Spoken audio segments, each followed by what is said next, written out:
You may be wondering how in the world we can perform a virtual maintenance on your heating and cooling equipment. Well, take John here. He sent us this 24-second video clip on Facebook Messenger that you're watching right now of his heating and cooling equipment. And, well, this is what we sent him back. Enjoy. Congratulations, Jonathan, for participating in our smart maintenance program. Let's identify some components here. That's your evaporator coil over there. This line is your condensation line. Right here behind that panel is your burner section. When the weather cools down, we can get in there if you would like, but we want you to work to your own comfort level. So this is your flue pipe up here, or the chimney. This does carry carbon monoxide out of the home when the furnace is running. There's your blower panel, your filter section, obviously. One thing I want to note here is whenever selecting a filter, always look at this pressure drop or airflow resistance. Always get filters that have a lower pressure drop. I can consult with you a little bit better on kind of happy medium. I usually like a MERV 10, MERV 12.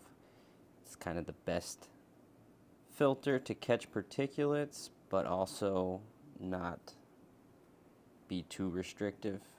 See, this one's a 0.47, but it's a trash filter, so don't ever use that kind. And then the 4-inch, this 3M one is pretty good. It's at 0.27. Another little trick, you can take the filter door off or pop the panel open, and we can inspect the return duct work. That you got a kinked return duct.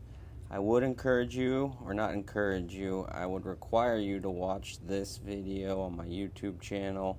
You want to make sure you know how to turn power off before you get in there and do anything more advanced like this. This is a blower inspection. Basically, I'm using my phone to see how dirty the fan motor is. Lots of times if they're really dirty, you don't get as good of airflow. It's harder for the system to work, but we'll get to that at a later date, probably when the weather's cooler. There is that kinked duct that I was telling you about. That's moderate concern, nothing too crazy. One recommendation I would have for you is pour half a cup of bleach down that line in the fall and spring. You also have a condensation safety there. If your unit's ever not cooling, pull that thing up and see if it's full of water, and very likely your condensation line is backed up.